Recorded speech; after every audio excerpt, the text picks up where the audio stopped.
Confessions are a major breakthrough in police investigations, but the methods used to obtain them can sometimes tread a fine line between lawful interrogation and coercion. Today, we're uncovering the top 5 manipulation tactics police use to get confessions out of suspects. These techniques are powerful and controversial, and it's crucial to understand how they are applied in interrogations. Understand that this content is strictly educational. Now, without further ado, let's explore these tactics.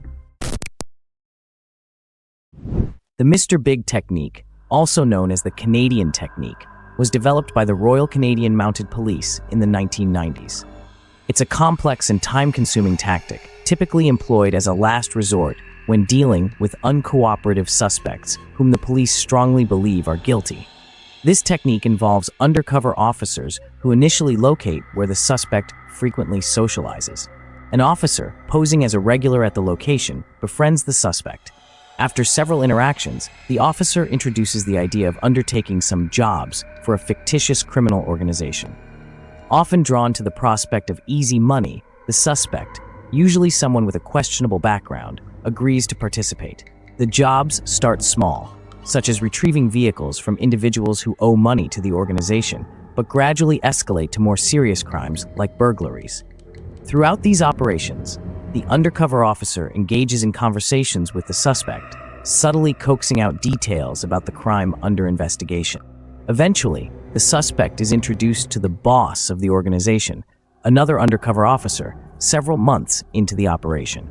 During this meeting, the first officer brings up the crime details previously discussed by the suspect, pressing him to confess to the boss. Initially, the suspect might resist divulging any information. However, the boss insists on full disclosure as a trust measure, claiming he needs to know everything about his new recruit to avoid any surprises. If the suspect still refuses to talk, he is dismissed by the boss and cut off from further jobs. Feeling isolated and eager for more work, the suspect often contacts the undercover officer after a few weeks, desperate to regain favor.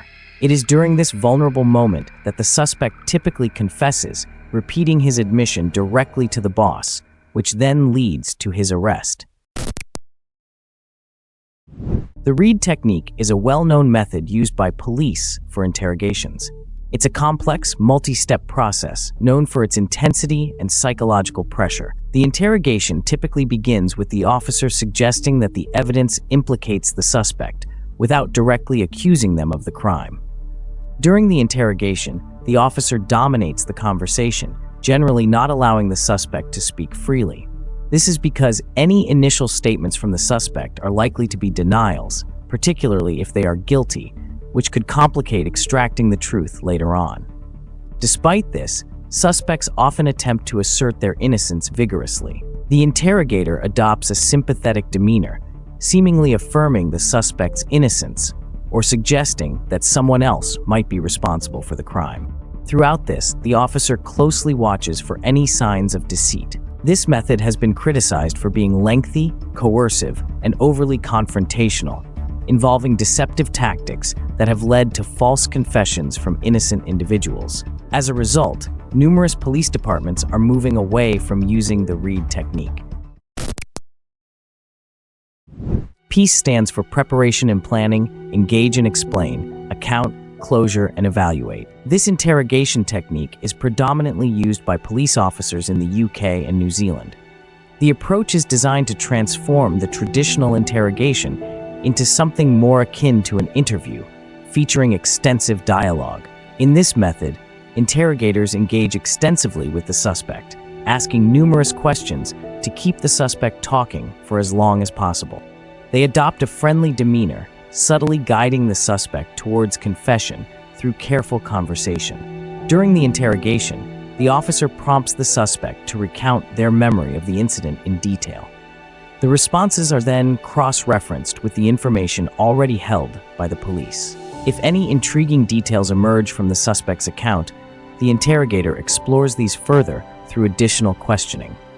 This strategy focuses on building a comprehensive understanding of the case while maintaining a non-confrontational atmosphere. Minimization and maximization are two interrogation techniques that operate under a similar framework but achieve their ends through opposite means. Minimization involves downplaying the severity of the crime, leading the suspect to believe that the offense is less serious and that confessing might result in a lighter penalty. This tactic manipulates the suspect's perception of potential consequences, making them more inclined to admit guilt under the assumption of receiving minimal punishment. Conversely, maximization exaggerates the seriousness of the offense. Interrogators using this technique might emphasize the possibility of severe penalties, such as long prison terms, to instill fear in the suspect. The goal is to create anxiety about receiving the harshest sentence possible, encouraging the suspect to confess in hopes of lighter sentencing.